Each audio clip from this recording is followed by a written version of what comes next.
আসসালামু আলাইকুম ওয়া রাহমাতুল্লাহ। প্রিয় বন্ধুগণ, আমরা সবাই জানি যে ভালো মন্দ সব কিছুর মালিক একমাত্র আল্লাহ তাআলা। ঋণ থেকে মুক্তিদানের মালিক শুধুমাত্র আল্লাহ।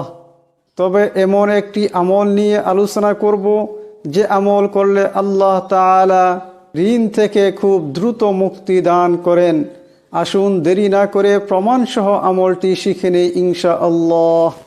ঋণ পরিশোধ সম্পর্কে খুব সুন্দর উপদেশ নবীজি সাল্লাল্লাহু আলাইহি ওয়াসাল্লাম বলেছেন, তোমাদের মধ্যে সেই ব্যক্তি উত্তম যে উত্তম রূপে ঋণ পরিশোধ করে।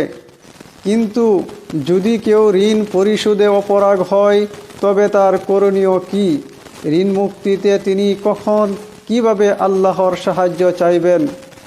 হযরত আলী রাদিয়াল্লাহু তাআলা আনহু বর্ণনা করেছেন, একজন চুক্তিবদ্ধ গোলাম কৃতদাস তার কাছে এসে বলে, আমার চুক্তির অর্থ পরিশোধ করতে আমি অপারগ হয়ে পড়েছি, আমাকে আপনি সহযোগিতা করুন।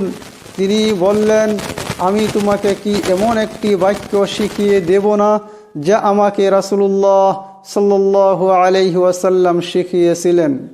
যদি তোমার উপর শির পর্বত পরিমাণ ঋণও থাকে তবে আল্লাহ তাআলা তোমাকে তা পরিশোধের ব্যবস্থা করে দেবেন।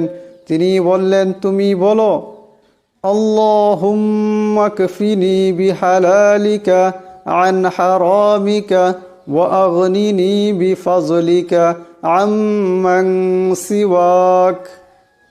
অর্থ, হে আল্লাহ, তোমার হালালের মাধ্যমে আমাকে তোমার হারাম থেকে দূরে রাখো এবং তোমার দয়ায় তুমি ছাড়া অন্য কারো মুখাপেক্ষী হওয়া থেকে আমাকে আত্মনির্ভরশীল ঋণমুক্ত করো।